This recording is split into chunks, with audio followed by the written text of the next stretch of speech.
Hi empaths, welcome back to my healing space. We're going to get into another intuitive session. Lights are back to full brightness. It didn't help to turn lamps on and things. The buzzing was even worse. So we're back to original lighting. So I hope that's not too distracting. So, and we've also gone through all of the original angel cards. So, we're going to start off with the archetype cards and move through all the archetypes to see what we need to do to integrate here, right? So let's start with a little bit of sound to clear our energies, the energy of the space, the energy of the cards, invoking angels, guides, compassionate ancestors, any beings of the light who want to inform this reading for the most accurate, informative, concise, helpful, resonant reading that's of priority for the listener to hear at the time of watching this video.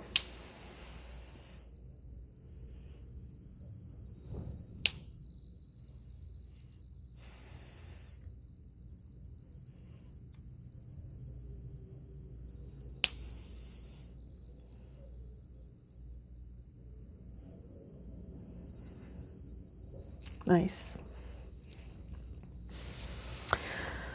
Let's go right to the archetype cards and see what aspect of self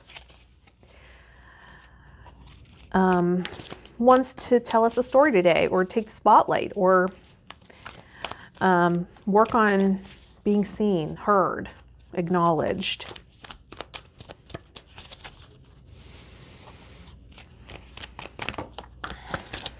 All right. We got vampire. So the idea is we all have these aspects, right? We love to point fingers and say they're a vampire, but we have to acknowledge that we have the capacity to do this as well. So the light attribute of the vampire makes you aware that someone or something is draining your life force, right?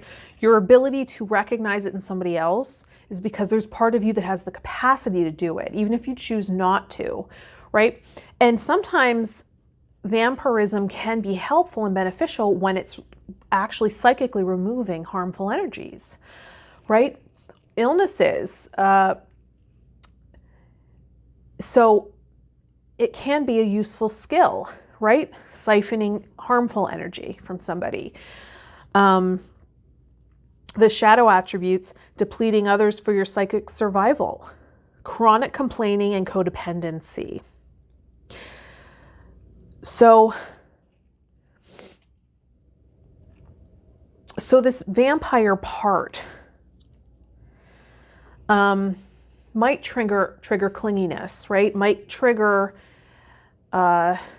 neediness.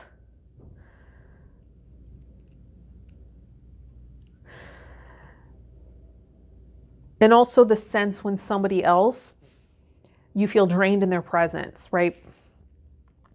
Acknowledging that and beginning to create healthier boundaries, whether that be verbally or energetic boundaries, right?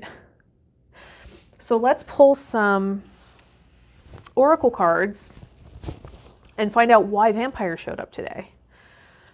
What's going on, vampire? Some more information here.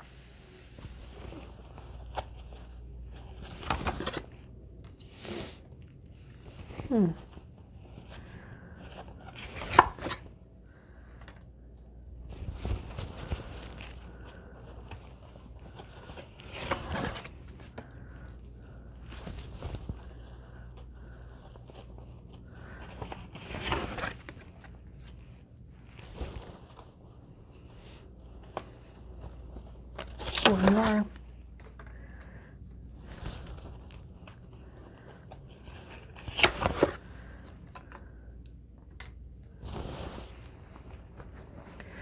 Okay, so the first card that comes out is books. You connect to your life purpose through your involvement with books. So maybe this is about furthering your education around this phenomenon, right? Around this vampirism. Maybe you are working on developing a healing practice, right? A spiritual healing practice, energy healing, and this ability to remove harmful energy from somebody proves to be beneficial for them, right? Because, that skill can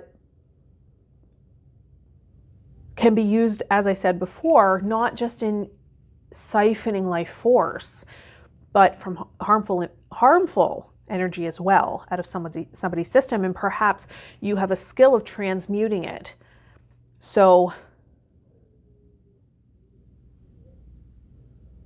and that's very much an empathic nature, isn't it?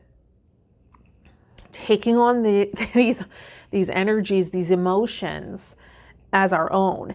It's not quite vampirism, right? Because it's unconscious. It's this unconscious agreement.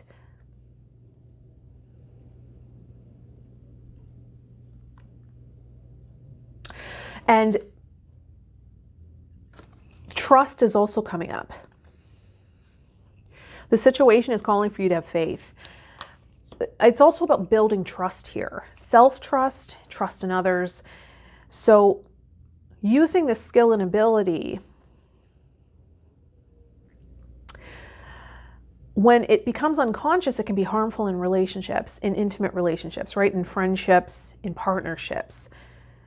But when worked with in an empowered way, the light attributes of vampirism, you can be a very powerful, skilled healer, right? It just takes some development. And perhaps that's part of what why books are coming up, but also write is coming up. So this might be something you're interested in writing about. Maybe a memoir of your experiences here, or teaching other people how to prevent getting their life force drained, right? How to empower other people and strengthening those boundaries and filters, or also how to care for themselves after it's happened, right? When you feel that energy drain, when you feel depleted, you've come in contact with an energy vampire. You are seeing the situation accurately. So maybe there is something to that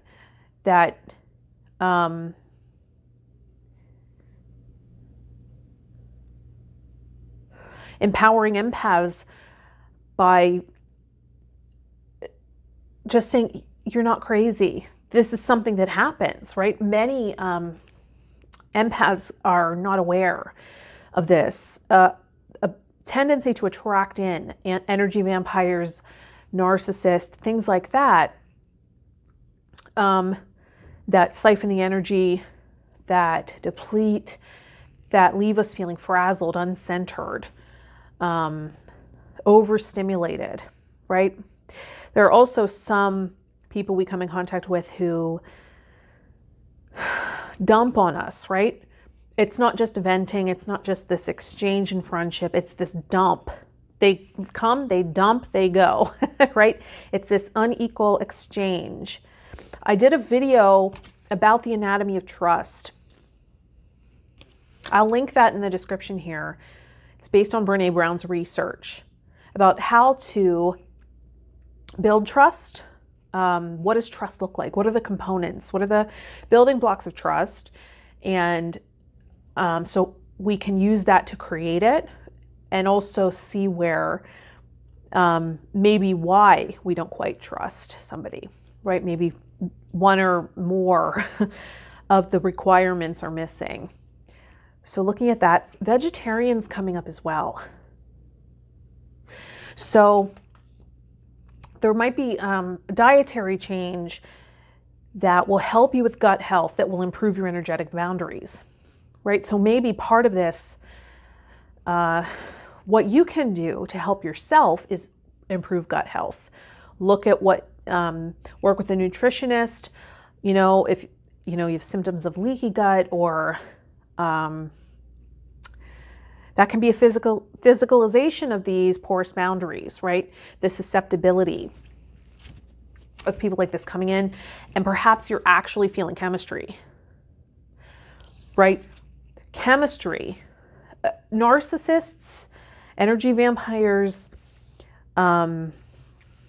drama kings and queens, right?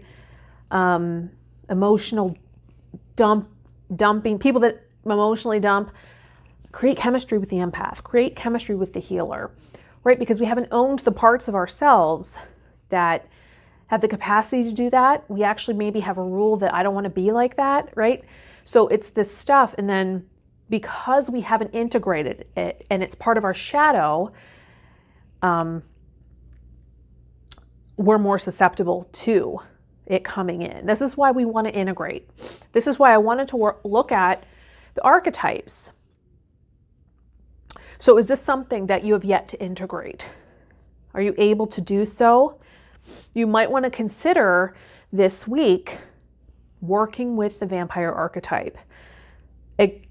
Acknowledging when there's someone in your environment, right, that gives you that feeling of being depleted or being dumped on, or whatever the unhealthy behavior is, and owning some of that in yourself, right? I do have the capacity to do that too. And being able to place stronger boundaries around, right? Stronger filters. When we can acknowledge it and integrate that and own that part of ourselves, instead of exiling it and saying, I can't own that in myself, I'm just not willing to acknowledge it, it doesn't go away, right? We all have the capacity to be everything. We're whole. We can carry any of these energies. We're choosing better behavior, right? It's not that I don't have the capacity to do this, right? I just choose to do it when someone's on the table for harmful energy, right? I just choose to work with, use that ability for healing purposes, right? So integrating that more deeply. And just noticing who we're drawing in, who we're attracting, or looking at the past and seeing partners from the past. Who do I tend to attract? Is it trustworthy people, or is trust an issue for me? Am I able to trust myself, right? Anatomy of trust. I'll link that in the description of this video. Am I able to trust myself?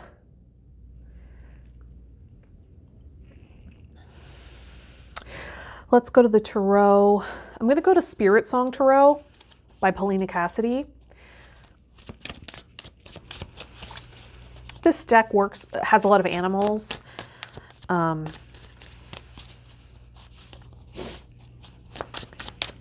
It's a really beautiful deck. The artwork almost looks like watercolor.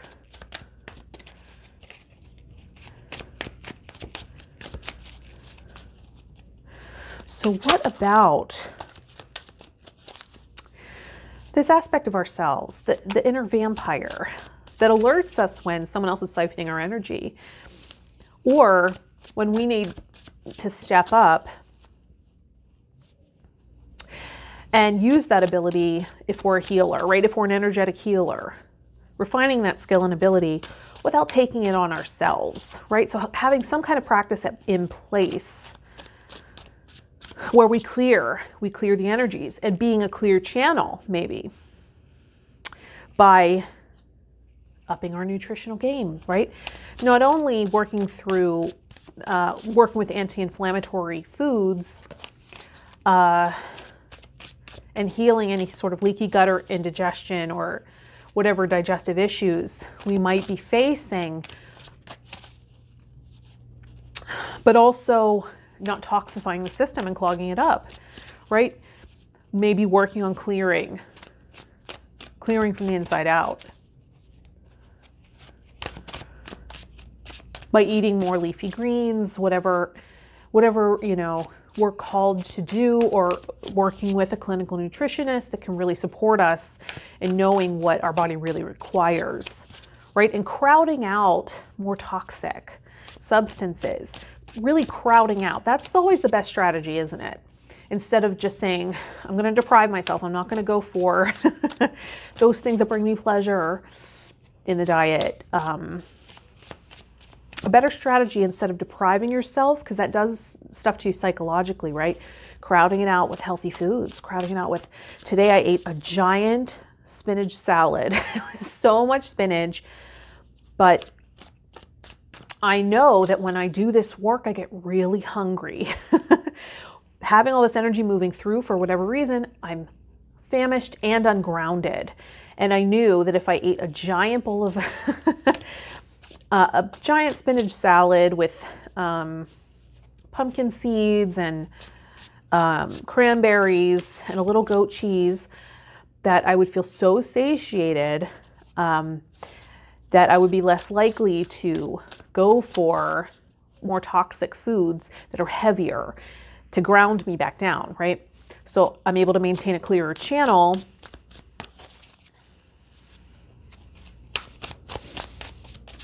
Because sometimes we also eat those heavy foods to feel more connected to ourselves and to deal with the repercussions of taking on, right? Of taking on harsh energy. Sometimes that's an empath's go-to. So let's look at some tarot cards.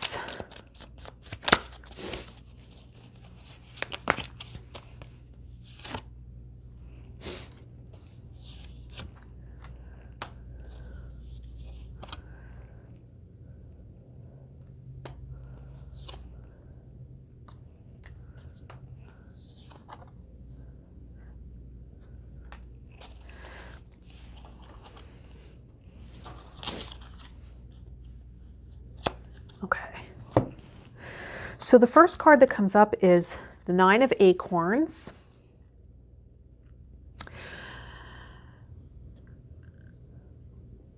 A jaguar, is that what that cat is?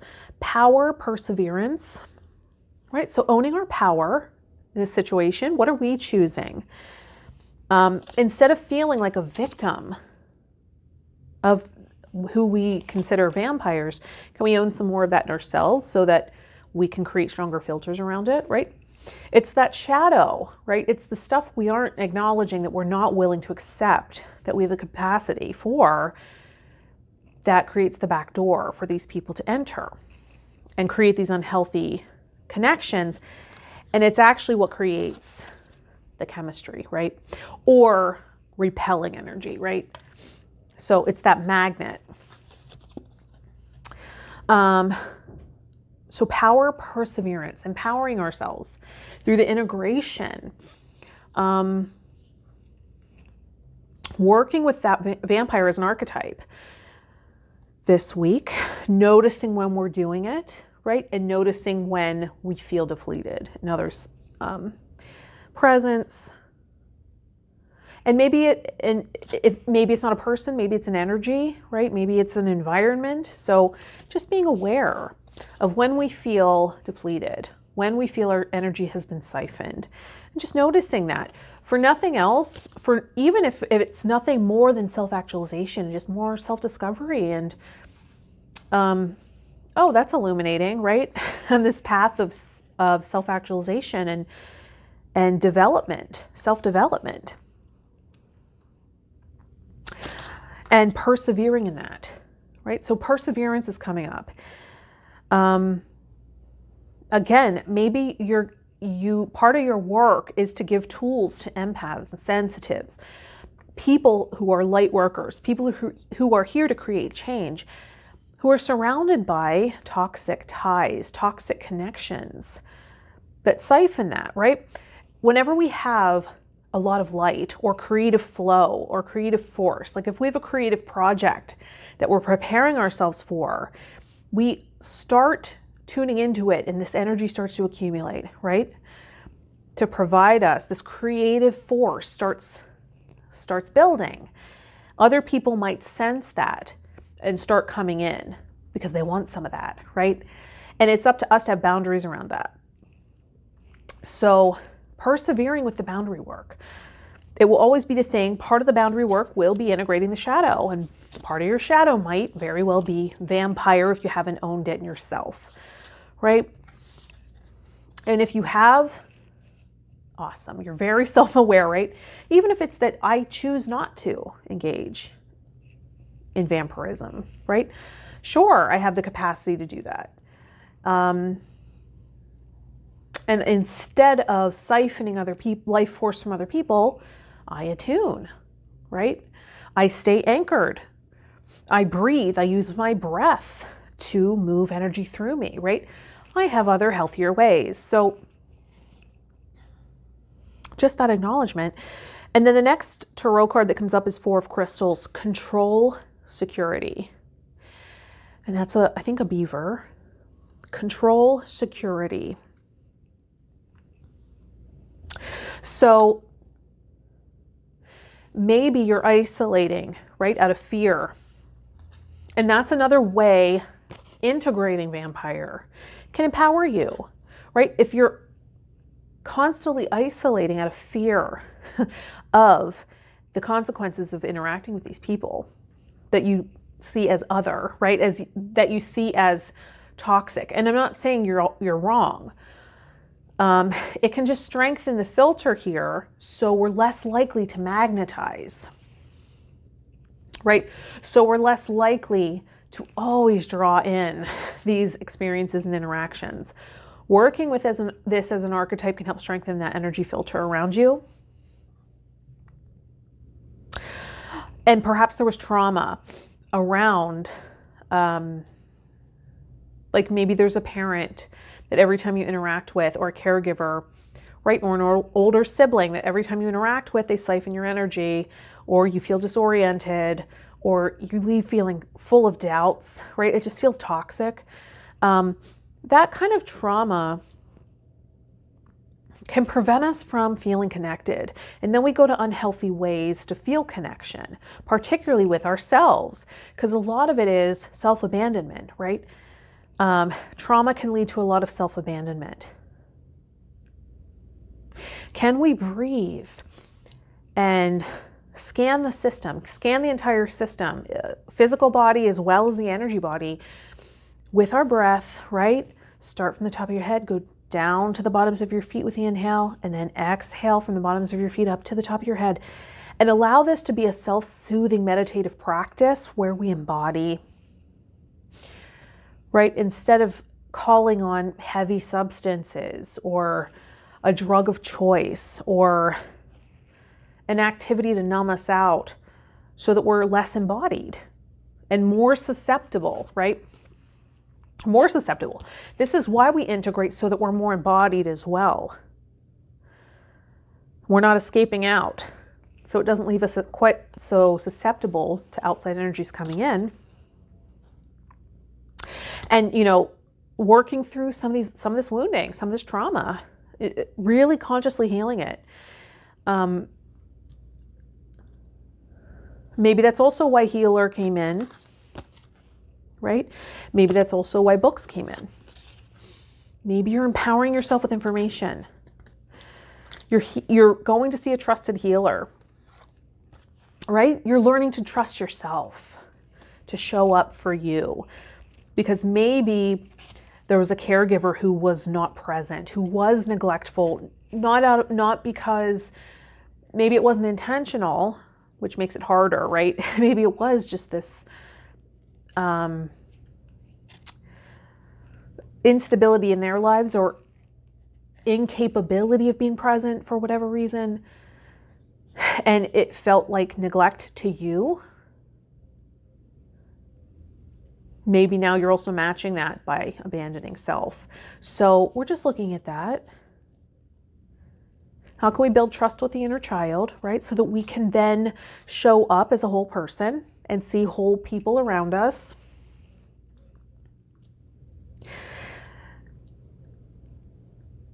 And so we can create more conscious relationship, right?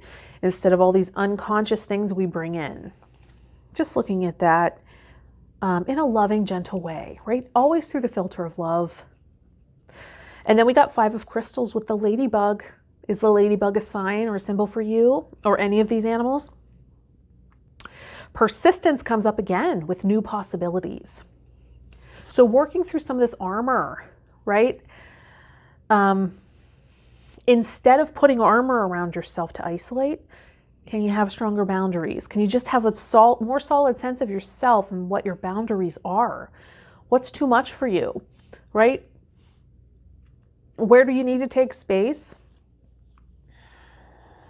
Maybe you just need a little extra breathing room to process some stuff sometimes, and it's okay to speak that, right? Accepting yourself, accepting.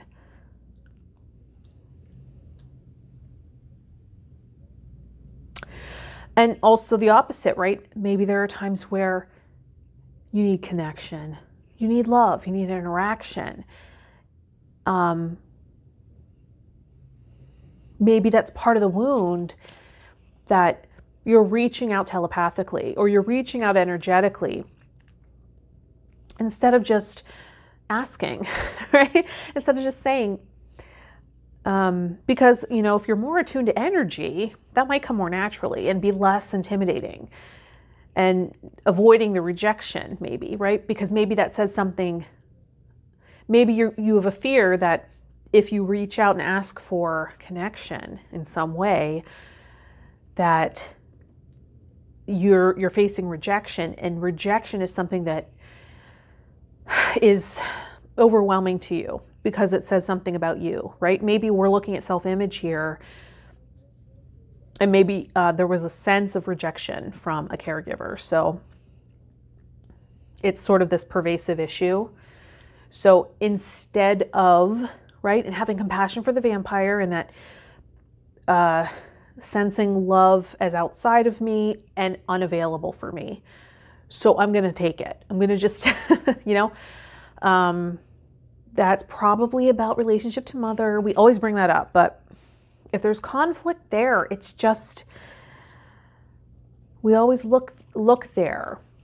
Is there any conflict there? It just creates this ripple effect in life and creates this a very difficult circumstance. It's difficult to connect, right? It's difficult to feel stable, to feel at peace, to trust. So we look there. Persistence, new possibilities. Let's create a new paradigm here. If I can look and see that sometimes I don't feel worthy of love, but I need love, so I reach out in a covert way, or I indirectly request attention or care, that maybe that can come across as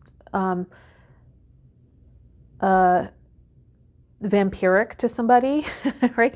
Maybe if they're very in tune too, they sense that as someone siphoning their attention or energy, and they feel the pull, so they distance themselves. So if we can see that sometimes I'm the vampire, right? Sometimes that's me. We can accept that part and integrate, which gives us more freedom to choose. Because if what we don't acknowledge can sometimes overpower us, right? Gives us more opportunity to choose. So that's a new possibility if we integrate.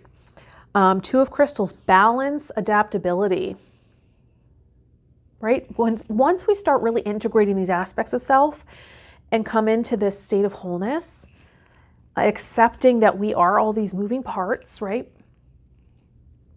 It can create an inner sense of stability, balance, centeredness, and it makes us more emotionally fit, more adaptable, right? Resourceful. I think that's a cheetah. 7 of feathers. Preparation, resourcefulness. So once we have a more solid sense of self and we build trust with ourselves, we can prepare ourselves, right? I'm going to want to experience connection at some point, right? And How can I do that when I'm alone in solitude? Does meditation make me feel connected? Does singing make me feel connected? Does playing an instrument, writing, attuning and playing with my crystal friends, right? What is it? Like inhaling an essential oil, walking through a garden, connecting with trees. What makes me feel connected when I'm alone? What makes me feel connected when I'm with others? If small talk's not my thing, it's probably going to siphon energy, right? Is that going to feel like laborious to me? If so, having boundaries around that and knowing like I just don't have the extra energy for that. So if it's a social thing, I accept that I can't always show up that way. So I'm okay either being the observer and smiling, and people might mention that to me, and that's okay because I accept that.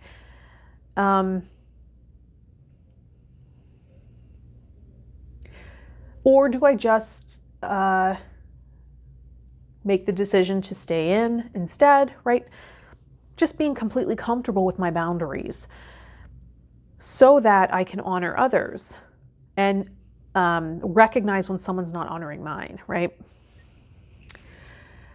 So that's part of the preparation is self-knowledge, knowing yourself, knowing your limits and honoring them. That's part of building self-trust.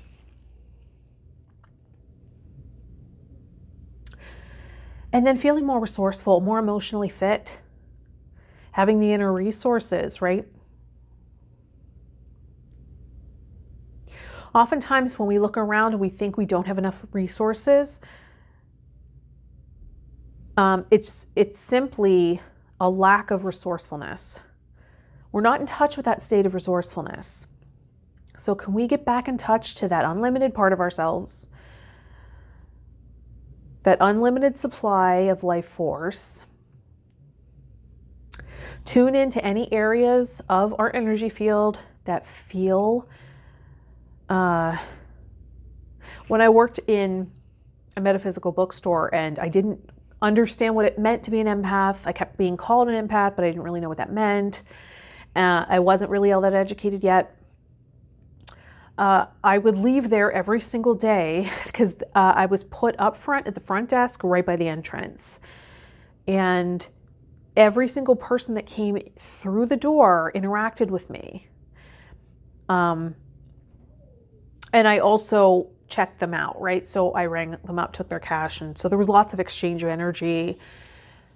And I would leave there feeling like I was full of holes. I just felt like so depleted, so like, and part of it was because I couldn't stay in my body the entire time.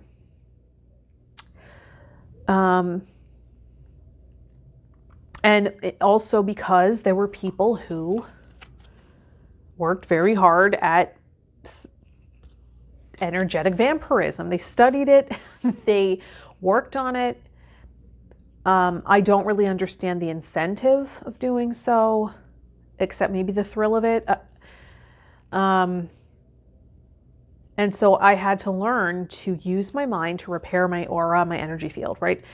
For hooks, for cords, for holes. I had a friend who, I don't know if he was really a friend. He was a customer, a frequent customer that would come in. He would mentor me a little bit and he would say, okay, I'm going to purposely hook into your energy. So let me know when you feel it. And I'd be like, yeah, I feel it. And he would say, okay, now just repair the hole. And he would tune in and I would use my mind to repair the hole in my aura. And he's like, good, you really repaired that. Okay, I can sense that. Good. And he would really teach me how to do it. And you can do that for yourself too.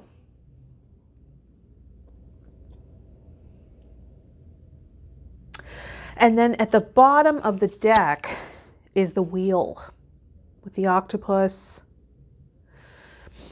Change possibilities. So this is like the Wheel of Fortune card. So it's end of a cycle, right? End of the season.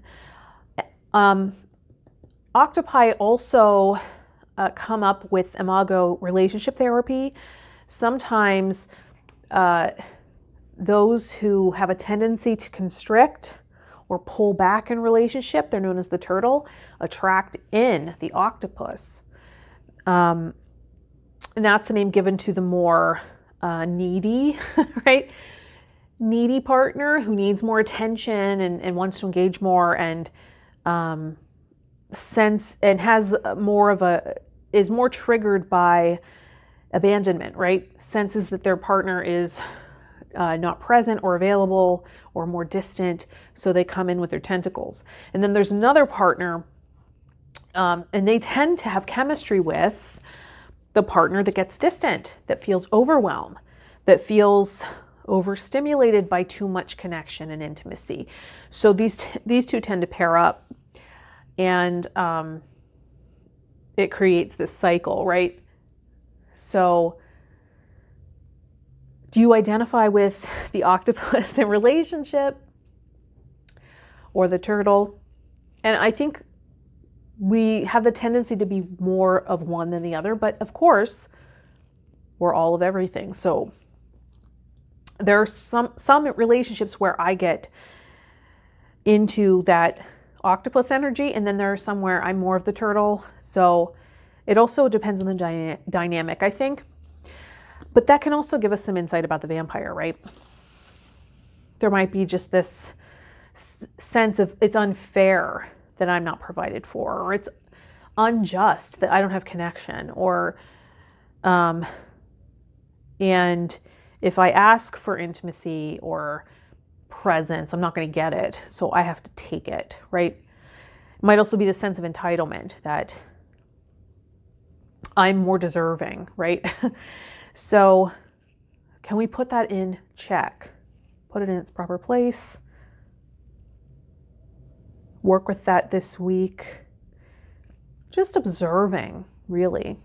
Just observing how it comes in, much like the Tarot series that we're doing, Journey Through the Tarot, where we work with the Tarot cards as archetypes, right? Seeing how that comes in for us so we can further integrate into a greater sense of wholeness. Let's go to the crystal card and see what crystal might support us. Serendite. Serendite, I've never worked with this crystal. Tolerance, harmony, and grace are the key words. Tolerance, harmony, and grace. Interesting, because we're looking at how can we possibly have compassion for somebody that we label a vampire, right? It's not about tolerating toxic ties. It's not about tolerating toxic ties or toxic relationships or dynamics. But it is about owning our capacity to be toxic to somebody else. So so we have less judgment, which attaches us less to other people who are displaying that. So it gives us more choice and freedom, basically, is what the idea is. I fully accept myself and others, right? So we can accept that I have the capacity to do that. I choose not to most of the time, right? So that can create more harmony in relationship. I don't expect perfection. You don't know how to speak up for yourself, right? I get it. Sometimes I have to pick up the slack and vice versa, right? So not expecting perfection.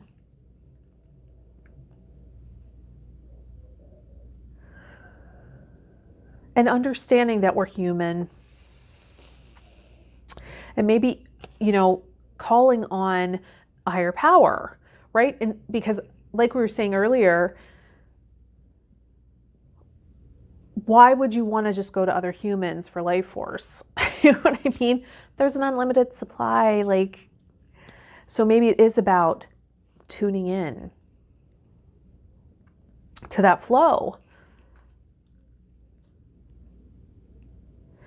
as opposed to siphoning it from others.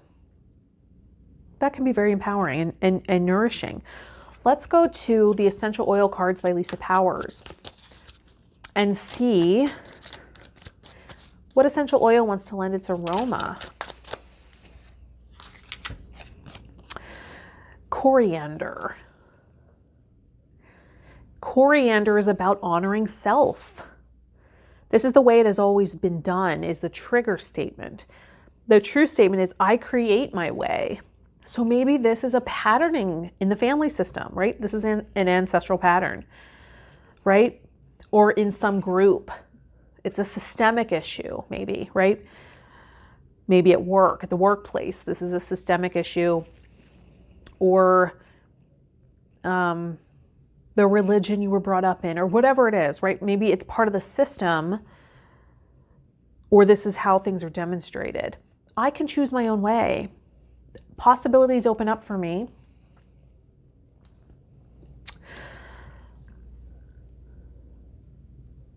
And maybe I just need to begin trusting my perceptions here, right? Maybe I'm coming in contact with people that disorient me, that siphon my energy, that deplete me, or that overburden me.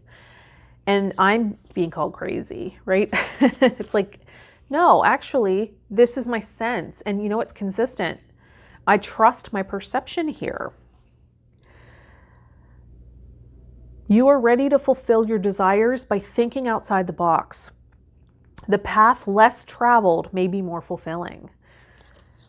So, making your own way here. Doing things differently than they have always been done. Maybe there's a lot of unspoken boundaries. Maybe there's a lot of enmeshment in your family system. Right? Maybe a lot of disorder, right? Where there's caregiving for parents, or a sibling is seen as not equipped to show up in life, or seen as broken, right? So the burden of the responsibility was handed down to you. Maybe there's something like that where it doesn't work. It's not sustainable for you. So this is something you have to shift out of and heal, really get to know yourself, right? Because if the family turns to you and thinks you're the capable one, you're the strong one, oftentimes, right, those who have the most anxiety try to give the appearance of having it all together. But it's like, I'm drowning here. So maybe there is something about acknowledging and honoring our own boundaries here, right? And feeling accountable for our own well-being and not for others, right? Because that's out of order.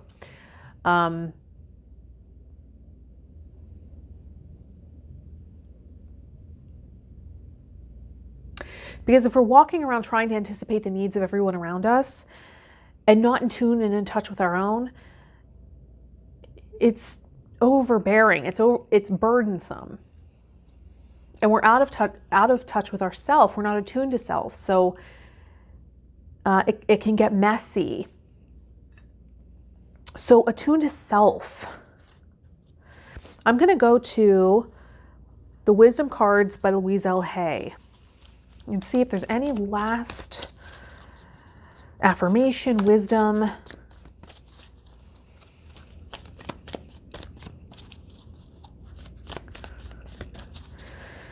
That we can leave this with.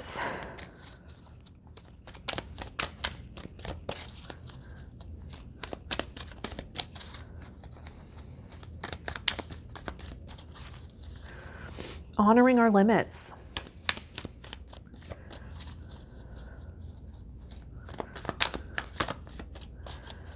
Acknowledging the human aspects of us, the imperfect aspects, right? That yes, there's a part of us, the self with a capital S, that is in touch with the limitless, that is in touch with oneness, oneness of all. But we're also human with a sense of self, with needs, with limitations. We have to honor that too.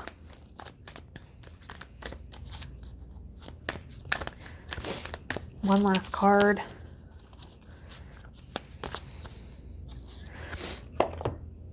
I am my own unique self. I am my own unique self. Everyone is unique and different. If we are like other people, then we are not expressing our specialness. Everyone is unique and different. If we are like other people, then we are not expressing our own specialness. I am my own unique self. Who is that? Really getting in touch with that, right? Looking at the energies we're putting in our body, or even in proximity, right? Through relationship, through crystal work, through filters. What are we acknowledging? What's in our shadow? Really getting to know ourselves here, right? Really informing our process. What information are we digesting too? And do we have trusted healers, mentors, practitioners in place? Are we a healer, right? And this is part of our path to lead us to purpose. And how can we build more trust with ourselves to handle what's coming in? Perhaps we're journaling, we're writing about our experience. But know that you're not crazy. What you're perceiving is true, it's real. So honor that. And you might find once we get these filters strengthened, while we're doing this intuitive work, right? Working with the vampire as an archetype to integrate more of the shadow, we start drawing in healthier experiences. Never a bad thing, right? So honoring your unique self. Getting to know yourself, attuning to yourself, maybe through meditation, maybe through journaling, making that a daily practice so that we don't get into this state of desperation for connection. All right, I hope that was helpful. Thank you for liking the video so I know you're watching. Please comment with anything that came up for you, and maybe questions, or if anything resonated. I always appreciate that, to know I'm on point, and that the information is resonating, that's coming through. I hope you enjoy working with these archetypes, and if you want to do in-depth session work, I'll put all that information, as well as connecting with me on other social media platforms, in the description of this video. Many blessings to you, much love and empowerment on the path of self-discovery. I'll see you in the next video. Bye, empath.